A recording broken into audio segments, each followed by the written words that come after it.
நமக்கு ஒரு தொடக்கம் இருக்கிறது, நமக்கு ஒரு பிகினிங் இருக்கிறது, நமக்கு ஒரு ஆரம்பம் இருக்கிறது. தேவன் நம்மை ஆரம்பத்தை தான் நம்ம கையில கொடுப்பார்.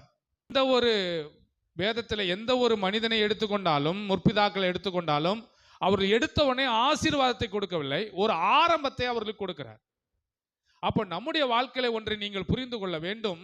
தேவன் என் கையில முதல் எடுத்தவனை எதை தருவார் என்று சொன்னால், ஒரு ஆரம்பத்தை எனக்கு தருவார். நீ இதை ஸ்டார்ட் பண்ணுன்னு சொல்லுவார், நீ இதை ஆரம்பின்னு சொல்லுவார்.